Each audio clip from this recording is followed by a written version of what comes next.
This episode of McCorkle Minute is brought to you by Bruce Buffer's Closet Organization Incorporated. Have a messy closet? Well, it's time to let Bruce Buffer come out and organize it for you. The Buffer guarantee is that Bruce will not come out of the closet until it's organized to perfection. Hell, Bruce won't be coming out of the closet even after it's organized to perfection. That's the Buffer promise, and that's the Buffer difference. Dude, he's so witty. It's like I'm actually the nicest guy in the world, just not on the internet. he is probably one of the wittiest people I've ever. He is hilarious. All right. I gotta remain mysterious. Sean McCorkle's a funny fucking guy. He says some ridiculous shit online. I don't know, is he still alive? I can't do this anymore. That is way over the line.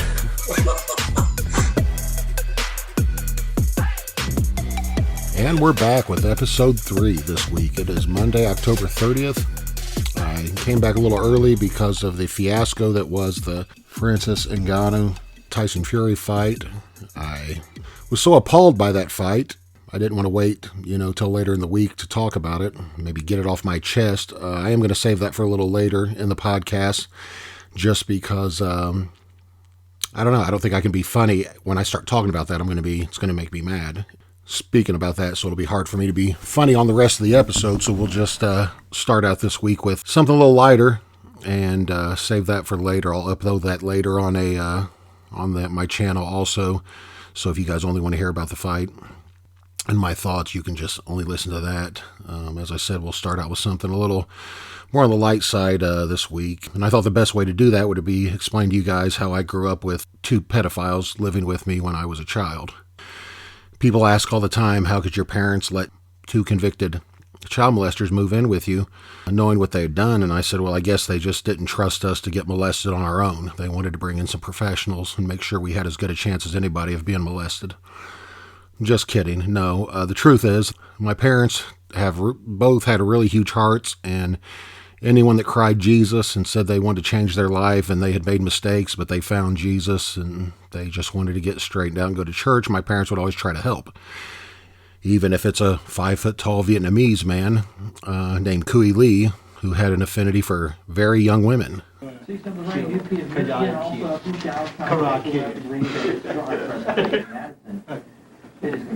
Or a middle-aged man named Dave Seabolt, Sedboldt, I believe is how you spell his last name if you guys want to look him up, who had an affinity for his own stepdaughter as well as other, young girls. So they both lived with us growing up from the time I was probably, I want to say 11 or 12.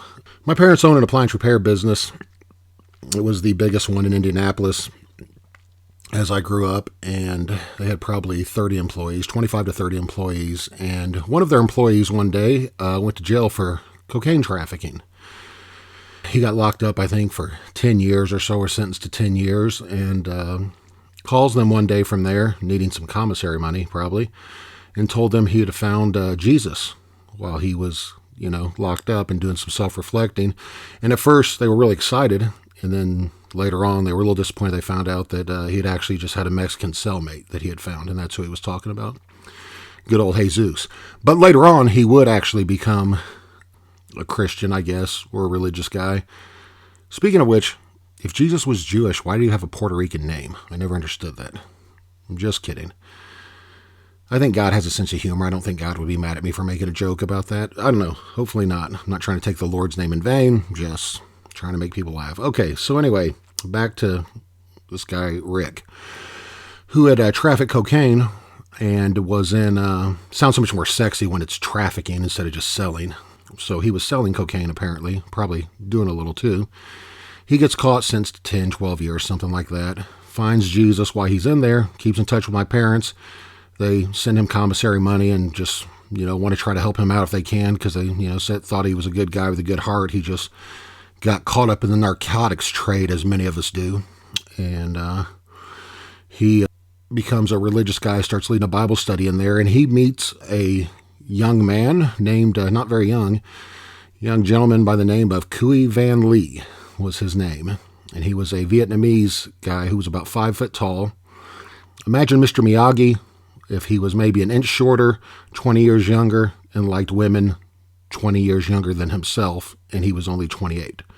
So Kui Lee also found Jesus while he was in prison, apparently. He also found my parents, who were suckers for guys with a hard luck story. So on our visits to see Rick, I get to go to prison a lot when I was a kid. I'll tell you guys about another prison story later on about when our basketball team in college played prison team. That's a great one. Anyway, so on our many visits to see Rick, the cocaine seller, I got to meet Kui Lee. And he didn't speak very good English, but he spoke well enough to get his point across, I guess. He spoke well enough to plead guilty to pedophilia, but Jesus took that away from him, and he was no longer a pedophile, I guess, once he found God. So he was sentenced, I think, 3, 4, 5 years, or I think his sentence, he had to do 3 of 5 or 4 or 5, however it works. So when he gets out, my parents had told him they would help him if he, stayed straight, and not just heterosexual as a pedophile, but, didn't get in trouble or molest kids anymore, that they would help him find a job and, just help him in general, because he gave him the sad luck story. He fought in the Vietnam War, even though he was far too young to have been in the Vietnam War. But then his story changed that he was a child soldier in the Vietnam War. I'm not sure which side he fought on, but I guess it doesn't really matter which side at this point. So once he was released from prison, he moved in with us and lived with us and would end up working for my parents. But before Kui Lee moved in with us, he used to call us collect from prison all the time. He would call in the old days, when people would call you from prison, they would call collect, and they would have to say their name after the beep. But Kui thought he had found a way to beat the system by sliding in an extra question in the amount of time he was given to say the name. So phone would ring, we would answer it, and the operator would be, recording. It would be like, "You have a collect call from Kui Lee, Ma and Da Ho." And I thought he was speaking Vietnamese the first couple times I answered the phone, so I just didn't accept the call. And, the next time he would call, "You have a collect call from Kui Lee, Mom and Dad Hoes?" And we didn't know what it meant. So finally one day I accept the call, and he's like, "Hey, it's Kui Lee." And I was like, "Yeah. What do you need?" He's like, "Is Mom and Dad Hoes?" And I thought he was asking me if my parents were hoes. And I was like, "No." And then later on I realized he was asking if they were home, because he was only calling for them because I can't send commissary to a prisoner when I'm 13 years old. So this would go on for some time. Like I said, it probably wasn't the only time he had asked a young person if their parents were home, would be my guess. Thank God he was a heterosexual pedophile, or our conversation might have went a different direction. He had a lot of stories, mostly prison stories, which are always entertaining. He had a story about the guy that ran the Aryan Nation inside the prison. His name was Stucker. I think Paul Stucker was his name. I would look him up later on in life and find out that he actually did exist. But he apparently was a leader of the Aryan Brotherhood, or whatever they call those guys. And everyone at the prison was afraid of him. He had burnt someone alive in their cell once. He would protect all the gay guys because they would give him BJs. So I don't know how scary you can be when you're getting BJs for protection. But let's just say that Dominic Cruz and Bruce Buffer would have been very safe in that prison. He had a story about the prison rapist, Low Down Dirty Slim. And I guess he was a skinny African-American. Doesn't matter what color he was. But yeah, he talked about Low Down Dirty Slim. Now his favorite weapon was a padlock inside a sock that he would swing around and hit people with.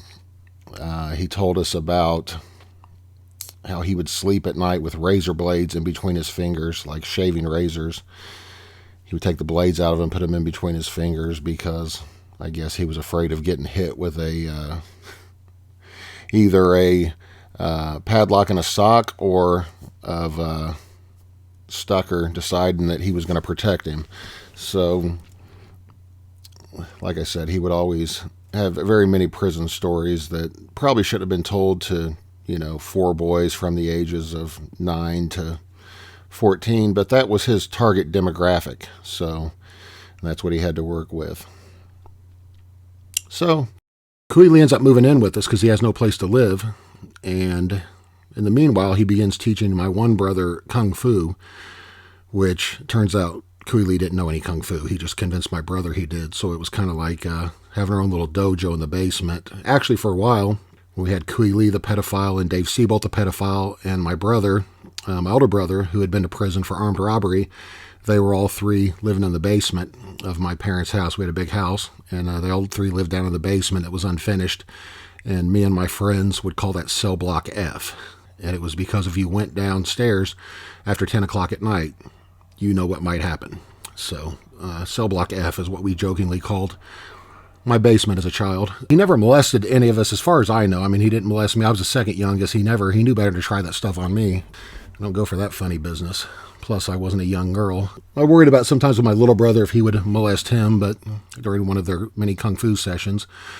But they didn't really, I mean, they would ride around together. It's kind of odd. I do have got a home video, maybe I'll upload for you guys if I can find, of Kui Lee at 32 years old and my little brother at 10 or 11 going around and hitting on girls that are the same age in Florida.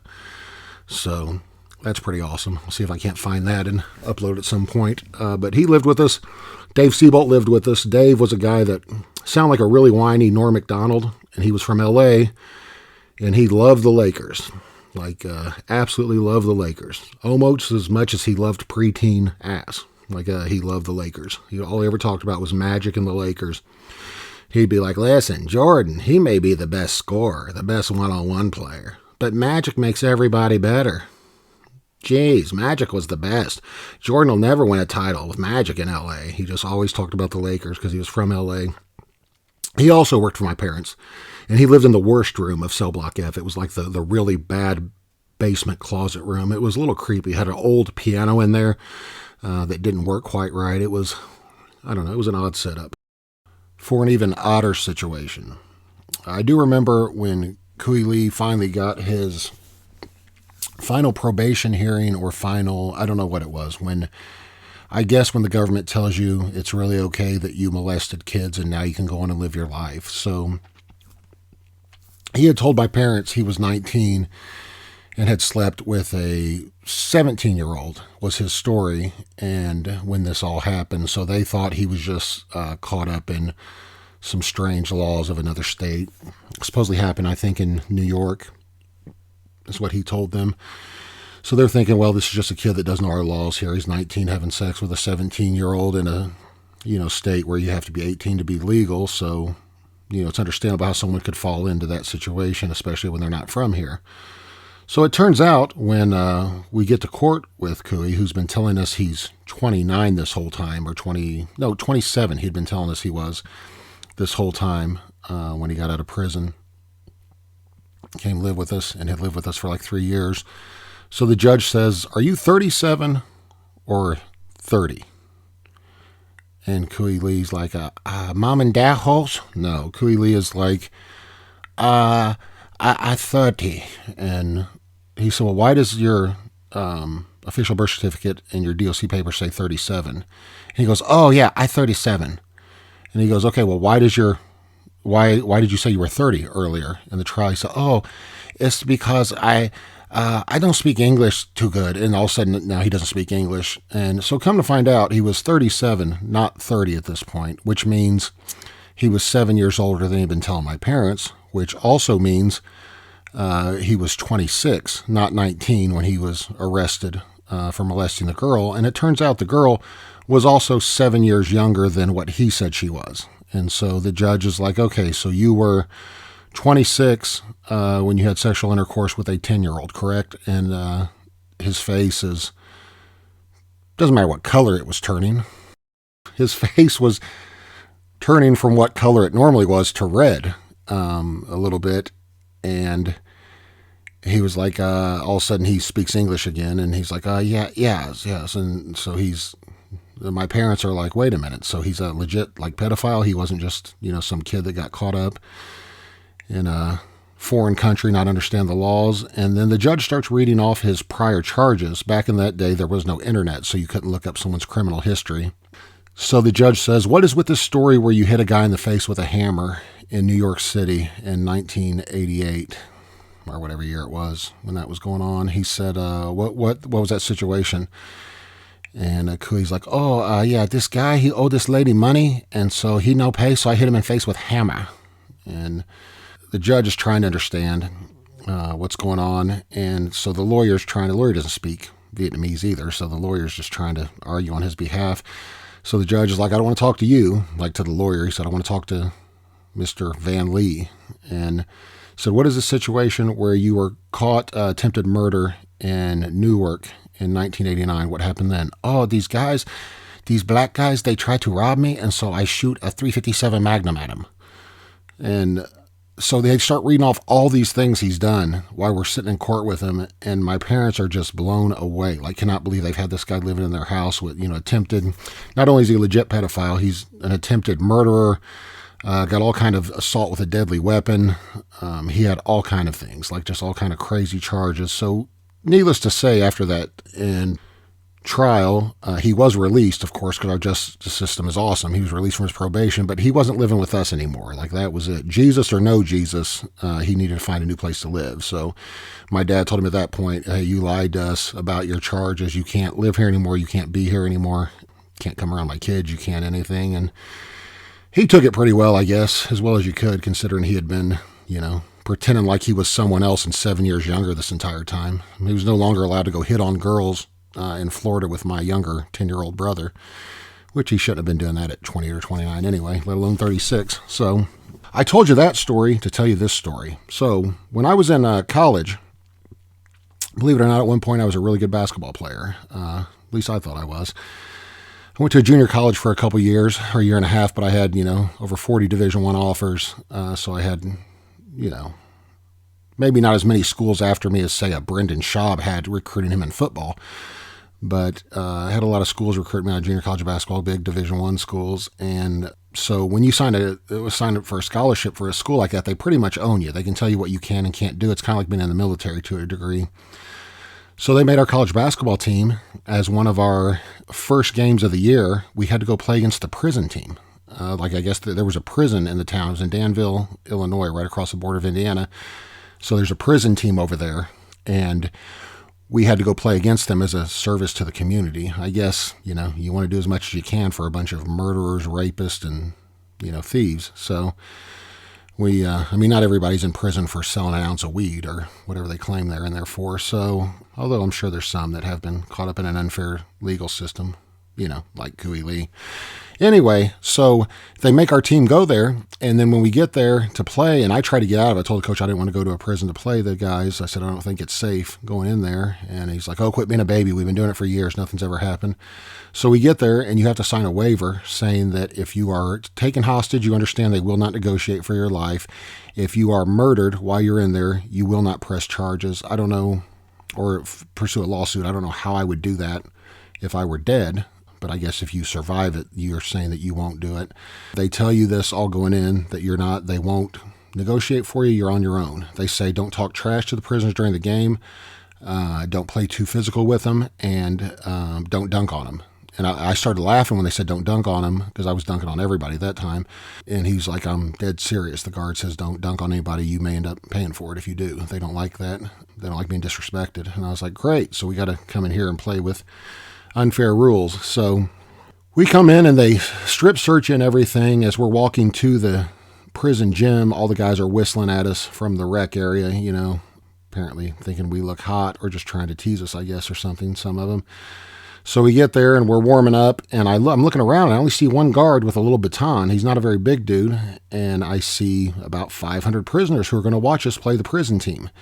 So that was a little nerve-wracking, knowing that my hopes of surviving were that one guy with a baton could beat off 500 guys.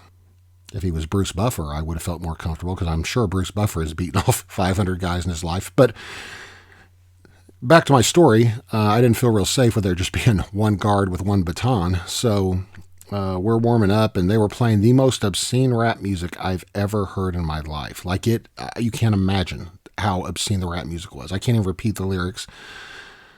I mean, it was terrible, the things they were saying, and I think it was homemade prison rap that they allowed them to play, doing something constructive for them. A lot of them had big recording contracts waiting for them when they got out of prison, I bet. So They're playing the most obscene music you've ever heard. And as we're warming up, I noticed these two dudes are talking about me, like looking at me, pointing at me or whatever. And I didn't think much of it. It was a white guy and a black guy. They were talking. I was thinking, that's weird that they kind of talking about me. Looked like they knew me or something. But I was like, oh, I don't know. So we get out there. You know, it's a jump ball. You know, we get the ball right away, go down and score real easy. And we play for a few minutes, and those guys are start arguing with each other. They start getting mad, the prisoners do, because they're saying, you're not playing defense, you know, you're not getting back, and they're arguing back and forth, as they do. And, you know, we're not wanting to celebrate too much because, you know, who knows what could happen, but we end up 20 within the first 3 minutes of the game. You know, we're killing them. And so a player on our team comes down on fast break and ends up dunking. He didn't dunk on anybody, but he did a, you know, windmill dunk or something on a fast break, and everybody starts laughing in the prison, going like, oh, like, you know, making fun of the prisoners. And that's when I see, this is only 3 or 4 minutes into the game probably, I see a really big dude, bigger than me, and I was 6'7", 275 pounds. He was bigger than me. I see him check into the game. Like he goes to I don't think they had a scorer's table. They had the guards table, and he's going to wait to get in. We did have referees that weren't from the prison, I don't think anyway, which was interesting. But he goes to check in, and he comes in, and I notice on his arm he has 2 real big C's branded. And I mean like branded, I don't mean like they used a coat hanger. Like I think they used an actual brand. It looked like a horseshoe almost brand, like on his arm. And I thought, God, that had to hurt. So anyway, he's apparently their enforcer, or their Dennis Rodman, their guy who's not, you know, their Charles Oakley, I guess. He's not going to put up with, losing like that. So he comes in, and first thing he does is grab a rebound and tries to elbow me in the face, like swings an elbow at my face, but not on the hand that has the ball. Like he grabs it with his right hand and swings his left elbow at me, trying to hit me in my face. And so I dodge it, and I'm kind of running back like, holy crap, man. And running back down, and they were like, come on, Big C. Like that's what they're calling him, Big C, which I naturally assumed was because of the giant C that was branded on his arm. Later on, I started to wonder if the C didn't stand for something else, but everyone's calling him Big C. And so we come back down, and now I'm guarding Big C, and he gets the ball in the post, and I could easily, you know, block his shot or take it from him if he weren't trying to bulldog through me and hit me with elbows and back into me, just slamming into me, playing real rough, you know. And I was like, dude, I'm not trying to, like, I'm afraid I'm going to clash heads with him or get hit with an elbow. I didn't want to, like, mix blood with any of these guys, you know, like, or spit or anything. I didn't want to get any of their whatever they had on me. And so he's playing real rough and slams into me, like backs in like some Shaquille O'Neal type move, and just scores a layup. So I let him do it because I'm not trying to get jumped by 600 prisoners. And we come back down, and they put the ball into me or whatever. I turn around, I go to try to score, and Big C about takes my head off with a clothesline. The ref doesn't call it for whatever reason. And so I kind of was like, all right. So I didn't really go after the rebound on that play when I missed. The next time we come down, I go to get an offensive rebound. I was kind of known as being a rebounder, as the best rebounder on our team. And Big C again tries to take my head off with another elbow. And at this point, I'm like, dude, this isn't worth it. I'm not getting in a fight with Big C. I wanted to, you know, start talking shit to him or whatever. And if it was a regular game, it'd be a different story. But so our coach calls a timeout. I mean, we're up 25 or whatever by this point. It's halfway through the first half. And the coach starts yelling at me. It was like, why are you playing like a pussy? What, are you afraid? And I said, yes, I am afraid. He goes, what are you afraid of? And I said, afraid of Big C, that he's going to shank me or kill me. Like, what do you mean? What am I afraid of? We're in prison with 500 prisoners trying to kill us, you know, or whatever, and playing real rough and just being ridiculous, and we're not going to win that fight. And, you know, I told the coach he's more than welcome to get out there and mix it up with Big C if he wants, you know, but he didn't have any interest in that. So we go back out there. We continue to destroy him. We're up by like 40 at halftime. So at halftime, the white guy and the black guy that were talking to each other and pointing at me, kind of, they're standing near half court, and they say, hey, big man, come over here for a second. And as, you know, out of our layup line as we're warming up, and I walked over, and I'm thinking that one of them knows me, or maybe he knows Kui Lee, or one of the guys, many felons that I grew up with in my basement. It's like, hey, you remember Cell Block F? But he didn't want to talk about that. He came over and said, man, you play really physical. You know, it's surprising that, you know, a boy your age ain't scared of these convicts in here. You know what I'm saying? It was the white guy that said that. It doesn't matter what color he was. But I said, oh, yeah, man, thanks. He goes, nah, really, you rough, man. You tough. You play tough. And I was like, thanks. Like, you know, I didn't know how to take that. And then I see the one prison guard tells me, he says, hey, 52 or whatever number I was, get back in line, get back warm-ups. And I was like, oh, okay, sorry, I go walking back over there. Don't hit me with your baton.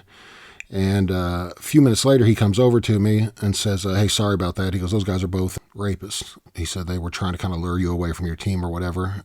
He said, so I didn't want you getting too close to him. I didn't know if they were going to try to, take you into the bathroom or jump you or something. I was like, wait, so you would think someone with my experience growing up with pedophiles would have seen that coming, but I had no idea that they were trying to sweet talk me by telling me how tough and rough I was. So apparently what was coming next was, yeah, you a rough boy, you play tough.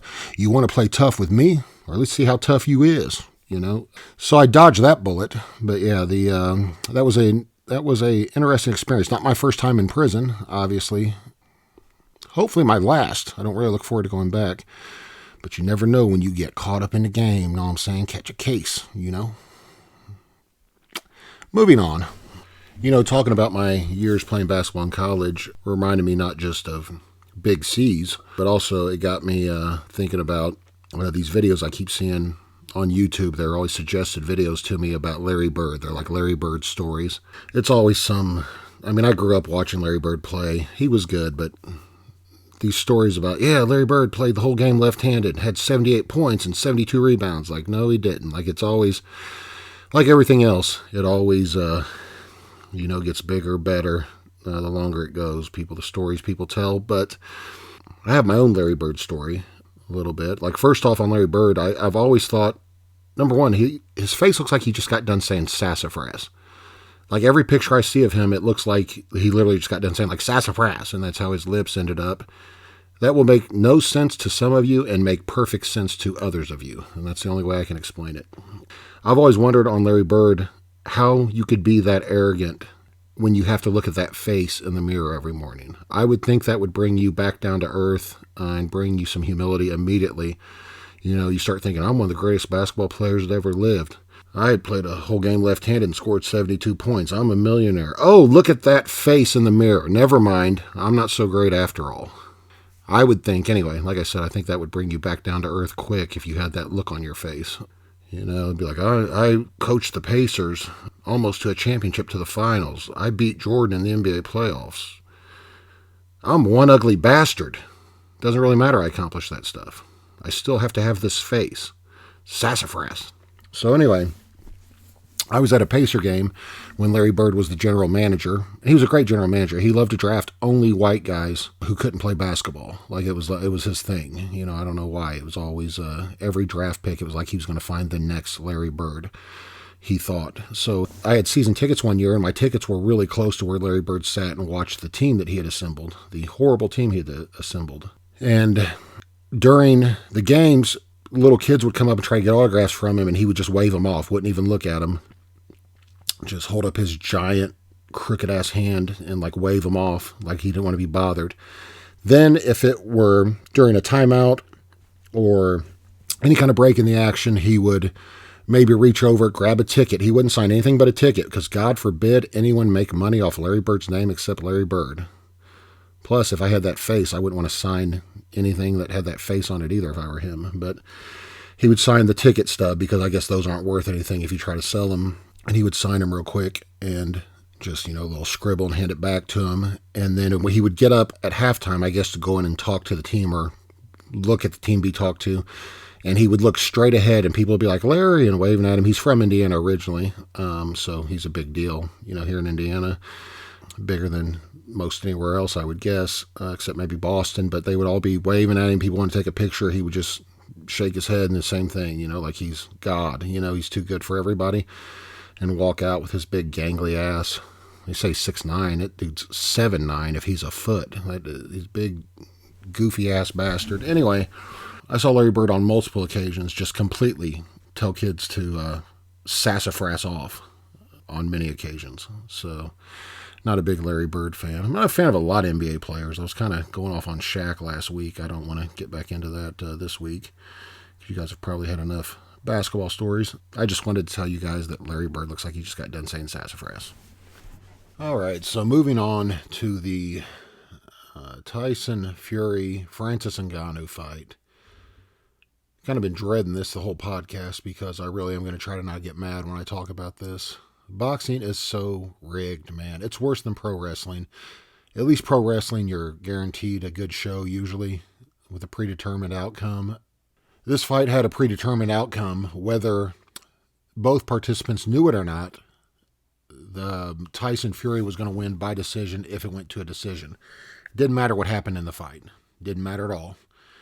Francis Ngannou had one chance to win, and that was to knock him out. Not even counting the fact, so much of it was rigged, man. How about the elbow Tyson Fury threw that was blatantly an elbow? He was not attempting to land a punch. Francis had closed the distance too close to him. He throws a half-ass overhand right that's only meant to land an elbow. They teach you that in boxing, how to kind of use your elbows if you miss a punch. Although he obviously wasn't trying to land a punch. He was basically just throwing an elbow, which is a cheap shot by anybody's measurement, It's not a cheap shot in the UFC. It's a great move in the UFC, but this wasn't a UFC fight. So the ref, okay, I guess you can say the ref didn't see it, whatever. Still a cheap shot. The knockdown in boxing, I'm sure a lot of you guys know how boxing scoring works. Knockdown makes the round 10-8 automatically. One knockdown does. So Francis knocked him down in the third round, so that automatically is a 10-8 round, meaning even if Francis had lost the first two rounds, they are now even going into round 4, which he didn't lose the first two rounds. Not on my scorecard. Anything with Bob Arum involved is going to be a scam. Boxing's been that way. It's always going to be that way. I can't even believe it survives as a sport. They cost Francis Ngannou tens, if not hundreds of millions of dollars by ripping him off. That would have been one of the greatest accomplishments in sports history, definitely in combat sports history, for a guy who's 0-0 in professional boxing to go knock out the guy who's considered, I keep hearing he's the greatest heavyweight ever. He's not the greatest heavyweight ever. Not even close. I don't care what his record is. He's not a bad boxer. Tyson Fury's a big dude. He moves well for a big guy. He's not the greatest heavyweight in history. It's the dumbest thing I've ever heard. But everybody that comes along is the new greatest. Kamaru Usman's the greatest welterweight, allegedly, in UFC history, even though he's not as good as George St. Pierre. And the next great 170-pound welterweight who wins 8 fights in a row will be the greatest, the greatest welterweight in history. It's just always, whatever's the latest is always the greatest. That rhymed unintentionally. But that fight, I thought when I watched the fight, I was thinking, man, I called this exactly how it was going to go. And then I listened back to myself on my podcast on MMA Roasted, and it wasn't exactly how I called it, so I guess I was wrong. But I was right in the respect that I said if Francis Ngannou could land clean on him early, he would drop him. And I said that. I said if Deontay Wilder could drop Fury, that Francis Ngannou could drop him. And I was right on that. I was so happy when he landed, and the look on Tyson Fury's face was priceless. That look, it's been the look a lot of UFC guys have had when Ngannou hits him, like that look like, holy shit, what was that? But he was very timid after that. Tyson Fury was. Tyson Fury was not in shape coming into this fight. Ngannou looked a little gassed, but not as gassed as Fury. And something I did find interesting, I know I'm jumping all around here, but it happens when I get irritated. Something I found interesting was that during the 9th and 10th round, unless I'm crazy, I heard Tyson Fury's corner tell him not to take any risks and just stay away from Ngannou, because they said something like, we already have this one, or this one's already in the bag, something like that. We've already got this. Don't take any chances. I need to confirm that, but maybe I dreamed it, but I was pretty sure I heard that in the corner. And when I thought I heard it, I was like, wait, did they just say that we've already got this one? How could they possibly think that? They would have had to have believed they were down on the scorecards at that point. I mean, you would have to believe. Going into the 9th round and 10th round, you would have to think you're down. The reason I know that not only was it rigged, but that Tyson Fury knew the judges were going to rig it for him was because he had no sense of desperation at any point in the fight. Not in the 9th, not in the 10th. The last round, you've got to think, if you're Tyson Fury, I can't take a chance on this guy ruining my legacy. An 0-0 fighter, I can't take any chance. I got to go out here and try to knock this guy out because I'm probably down on the scorecards. He's no dummy. And as a fighter, you're not a dummy. And as a fighter, you know when you're winning, you know when you're losing. I mean, there are guys that are delusional that think they want to fight until they rewatch it back, and then some guys are delusional even after they fight. They think they won. But as a fighter, you know when you're losing, and he knew he was losing and had no sense of desperation whatsoever. And if he was indeed that tired and just didn't have it in him to go after Francis in the 9th and 10th, then he definitely lost. But I don't care what their punch stat numbers say. It looks like the stats were, all close to the same. The only punches that landed of any consequence were by Ngannou. The elbow by Fury was pretty good.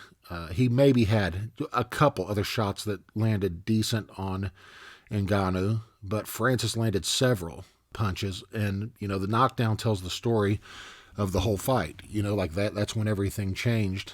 I also want to take a minute here to... and I'm cherry picking the numbers a little bit, but I put this on Twitter. Looking at the scorecards from Juan Carlos Pelayo, the genius who scored the fight for Fury, 96-93. According to his scorecard, even if Ngannou had also knocked down Fury in the 2nd and the 8th round, so the 2nd, the 3rd, and the 8th. He knocked him down the 3rd, but let's just say for argument's sake, he also knocked him down in the 2nd and the 8th. For 3 total knockdowns, he still would have lost the fight on Pelayo's scorecard. He still would have lost 94-93. So that goes to show you, I mean, imagine Ngannou had knocked him down 3 times and Pelayo still says Fury wins. That alone will tell you it was rigged. Even if Ngannou had knocked down Fury twice in the 3rd, and again in the 2nd and 8th also, so if he knocked him down the 2nd and then knocked him down twice in the 3rd and once in the 8th, so 4 knockdowns, he still would have had a draw. So that would have ended up being a draw on Pelayo's scorecard. That would have been enough to give Ngannou the win on the other, the other 2 cards. But as far as Pelayo was concerned, even with 4 knockdowns for Ngannou, it still would have gone to a draw on his card. That's how ridiculous his scoring was. I mean, there's any number of ways you can do it, but basically, there was no way Ngannou was going to win on his scorecard. The judge who scored it, I think, what was it, 94 or 95, 94, or 93, 94, whatever it was, for Fury, you can make an argument that, he was a little more fair, one round went one way, one round went the other way, whatever, like he could have seen it a little bit differently, but it's still rigged. He was just smart enough to make it a little bit closer. But that was not, it was a close fight to a degree, but it still should have been a unanimous decision for Ngannou. Anyone watching that fight, he at least won by 1 point, any way you look at it, like at least, with the knockdown, he gets the 10-8 round there. There's 9 rounds left. So you can't tell me he didn't win 4 of those 9 rounds. And that's all he would have had to done. He would have had to win 4 of the remaining 9 rounds, besides the one with the knockdown, and he wins the fight. 3 of the remaining 9 rounds, I believe, he would have had a draw. So kind of shows you where their whole system is. But anything with, like I said, anything with Bob Arum involved is bound to be crooked. It's disgusting, really. I did hear some interesting news listening on the MMA Hour with Ariel Helwani in his interview with Francis Ngannou. I thought the perfect next fight, because I know Fury's not going to fight him again, not anytime soon. But I thought the perfect next fight would be Deontay Wilder and Francis Ngannou. But apparently the fight that's being talked about is that fight, Deontay Wilder and Francis Ngannou, but in MMA, which won't be a close fight. Ngannou will dominate him, but that's even better for Ngannou. I thought a boxing match with Deontay Wilder, he could make a solid 20-25 million easy, and that'd be a really entertaining fight to watch because someone's probably getting knocked out in that fight either way. But in MMA, that's an even more brilliant move for Ngannou. All these guys out here that crack me up, man. All these guys that thought that, or going around saying Ngannou, because he turned down an $8 million fight with John Jones, that wouldn't be happening now anyway because John Jones is injured. But he turned down that fight. He was going to regret it. Biggest mistake of his life. What an idiot. He thinks he can box with Tyson Fury. Francis Ngannou bet on himself, and unlike a thick boy we know that bets on himself all the time. He hit the jackpot, man. He made a reported $10 million plus the other night for the boxing match. In a rematch with Tyson Fury, you got to think he's going to get 3 times that if Fury will take the rematch. If not, he has basically set himself up to, have generational wealth from this point on. He got a $2 million signing bonus with the PFL. He just made $10 million with Fury. He should make $20 million, I would think, on his next fight. Unless it's MMA against Deontay Wilder, then I don't know how that will do or sell pay-per-view wise. But he's got at least a couple more boxing matches in him that will pay him big, big money. Obviously, the biggest one's going to be a rematch with Fury, if Fury will box him. And, if they fight again, Fury might very well take him to school, as he said he was going to do, if he comes in better shape and takes the fight more seriously. But I couldn't have been happier, man. I wasn't always the biggest Francis Ngannou fan, but I couldn't have been happier with how the whole thing worked out. I don't really like Tyson Fury. I like his dad even less, and his younger brother even less than the dad. They just get on my nerves. But everybody keeps asking me, can't wait to see what Dana White says now. Dana said this or that. I will always be loyal to Dana White, no matter what. And it's not, people think all the time, you just kiss his ass because you want something. I don't want anything from Dana White. Dana White has helped me multiple times when he didn't have to help me. He's given me tickets to events when I wasn't even under contract with the UFC anymore, like front row tickets to UFC 199, $1,000, $1,500 tickets. We had a situation where I asked him to share a GoFundMe, a campaign for Bubba McDaniel, who was on The Ultimate Fighter. He had a 2-year-old son who was murdered by some psychopath that his baby's mom was dating for a couple weeks, and this guy murders Bubba's 2-year-old son. He's thankfully got found guilty and is going to spend the rest of his useless life in prison after years of waiting on the justice system to finally do something about it. But I put a GoFundMe campaign together for Bubba when that happened because he didn't have the money to bury his son. He didn't have the money to do, take time off work, to mourn. He just was in a bad spot. And, if you have kids, or even if you don't, you can imagine losing your son. It's got to be, a 2-year-old baby's got to be one of the hardest things you can ever go through. I can't even imagine. But I put together the GoFundMe, and I have never asked Dana for a favor, but I just texted him because I thought this was, if I ever was going to ask for a favor, that was the time. And I just asked Dana simply if he could please share the GoFundMe on his Twitter or Instagram, one or the other, and told him I hated to bother him, but if he could share that, that would really mean a lot to me. He knew Bubba from The Ultimate Fighter, and Dana's horrified when he hears what happened to his son, and he said, how much are you trying to raise? And I think it was $30,000 or something, 25 or 30,000. And I told him that, and Dana said, I'll just write you a check. Do you want me to send it to you? Give me an address. Do you want me to send it to you, or you want me to send it straight to Bubba, or what do you want to do? And I told him, Dana, you don't have to do that. I promise I don't want you to think that I was asking for money from you. And he said, no, it's fine. 100% fine. Don't worry about it. And he said his secretary would get a hold of me and they would take care of it. And then he went ahead and shared the GoFundMe anyway. So not only did he write himself, or write personally a check for the full GoFundMe amount to Bubba and his family, he also went ahead and shared the GoFundMe as well on his page, and which raised, tens of thousands of more for them, and made it to where, they could have a beautiful ceremony for their son, made it so that they, didn't have to rush back to work to pay their bills. He just, Bubba kept thanking me for it. And I said, dude, don't thank me. That's all Dana White. All I did was ask him to share it on his, Instagram page. So it's things like that people don't know. I've seen Dana White tip a waitress $10,000 before because she was having a hard time. Not to try to sleep with her, not to try to, get anything from her. He's just that kind of guy.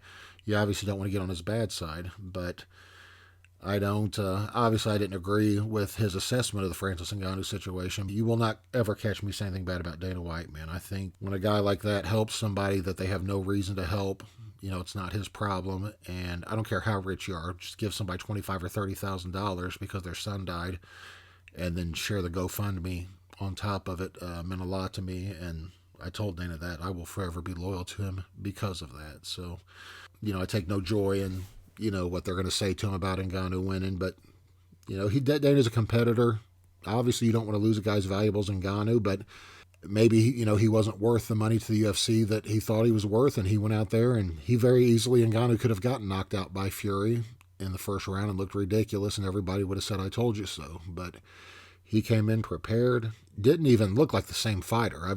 He looked amazing. He looked like a real boxer. He looked like a seasoned heavyweight, and it was funny watching it. If you know anything about boxing, feints throw a lot of guys off, and I don't know if it was Ngannou's inexperience or if it was his strategy, or maybe he just wasn't afraid to get hit. I don't know what it was, but he didn't go for any of Tyson Fury's feints, none, and you could tell it was throwing Fury off, that he was trying to throw these feints and trying to, get him to react, to open something up to where he could, land a shot, and he didn't react at all to any of it. I mean, none of it. He just stayed there and was throwing counter punches when Fury swung. But like I said, the fight changed. Everything changed with that third round knockdown, and everything except the judges' scorecards changed with that third round knockdown. Been searching frantically for Juan Carlos Pelayo anywhere online to tell him what a piece of shit he is, and that he rigged it, and we know he rigged it. And I would have liked to seen Tyson Fury admit he got beat, and he for sure should say now that he watched it back and he lost that fight. He doesn't deserve the win. That's the most honorable thing he could do. That's what I would do if I had lost a fight and then got the decision. He's obviously, too arrogant to do it, but I don't think we'll ever see that rematch. I don't think he'll fight him again. I think he'll be afraid of him. They kept saying Ngannou was afraid to fight anybody real. You taste that power that Ngannou's got, and I don't think Tyson Fury's going to want any more of it, especially with the embarrassment he's already suffered getting outclassed by a guy with no professional fights. So I guess we don't have any more question on whether or not Tyson Fury could beat John Jones in an MMA fight, because Tyson Fury can't even beat Francis Ngannou in a boxing match, let alone John Jones in MMA. So it was nice to see a boxer get brought back to reality. It was very different than the Floyd Mayweather, Conor McGregor fight, where obviously Mayweather was carrying Conor. He even knew what round he was going to knock him out in. Floyd didn't throw more than a couple punches total in the first 2 or 3 rounds of that fight. He was just waiting for Conor to punch himself out. But that was all showmanship. Until the third round knockdown, I thought that Fury was going to carry Ngannou. I really thought that was the plan. It seems like more that he was just kind of afraid of his punching power. Ngannou switching to southpaw seemed to really confuse him. And I actually thought that was where, Ngannou had the best chance of winning, was throwing some awkward stuff at him.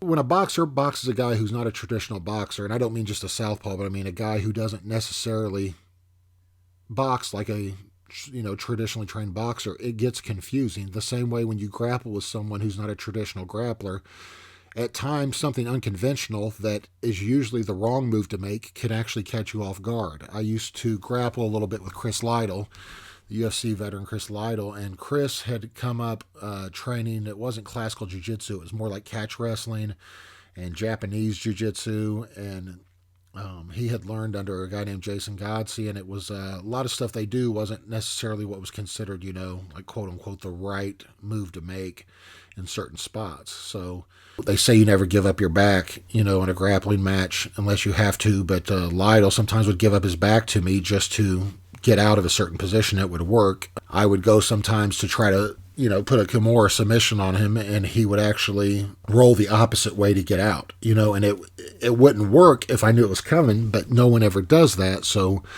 by virtue of you never seeing anyone do that, it actually can, throw you off.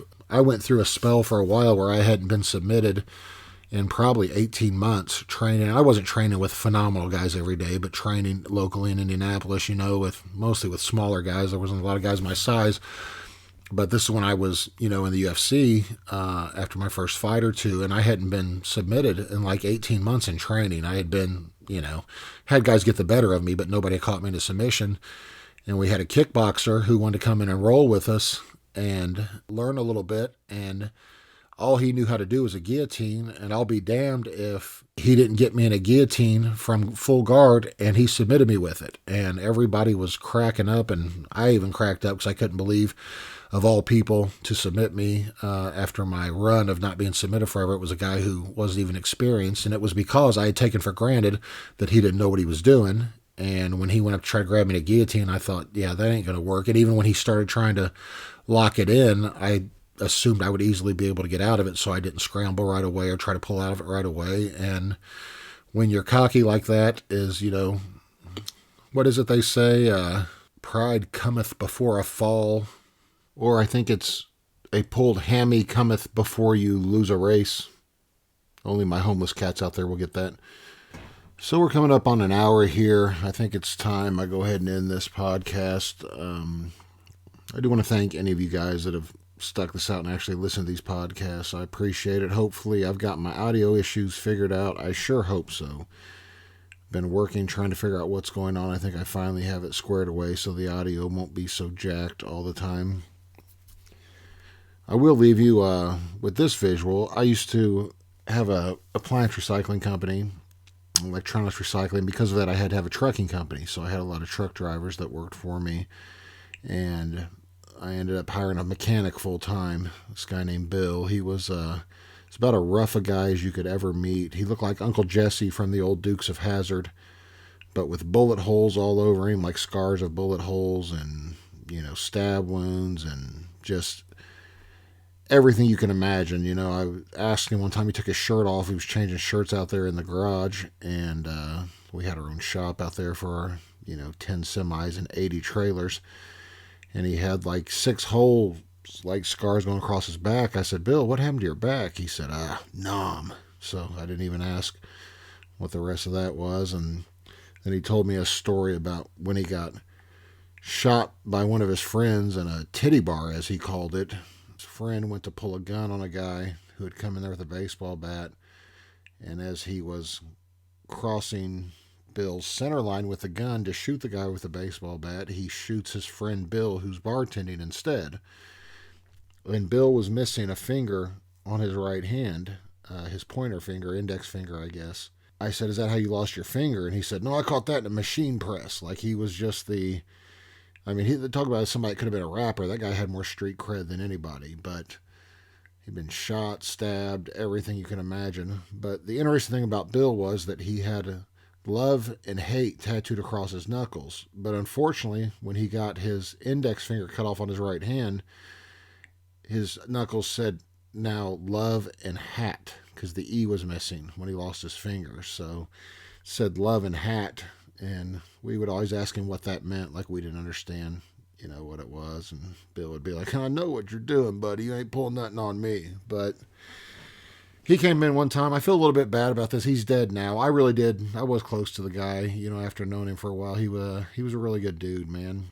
And he came in and told me one time I had sent a guy, one of my employees, to fix his mom's washer for free, just because he was just a good guy. And he told me one day, he insisted he pay for it. And I said, dude, you do a lot for me and for my company. I'm not charging your mom to fix her, her refrigerator, washer, whatever we fixed. I got it. Don't worry about it. Because I had appliance technicians working for me. So Bill told me one day, he said, I just want you to know, buddy, I've worked for a lot of men in my life. I've had a lot of jobs. Never have I had a man treat me with the amount of respect you treat me with. I've never had a man actually listen to my opinion on what way we should go with fixing a truck or a trailer and let me have the freedom to make that choice. And for damn sure, I've never had a man ask me how my family was, ask me how my mom was, or send anybody out to do anything for my mom for free.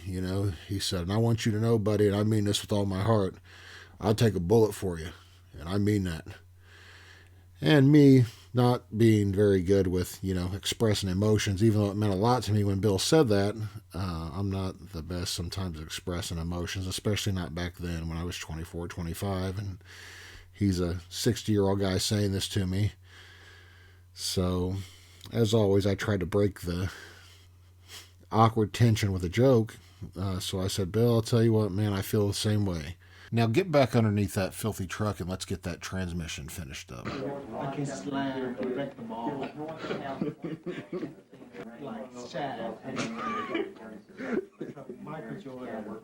Like Larry Bird. Larry Bird and I is like that.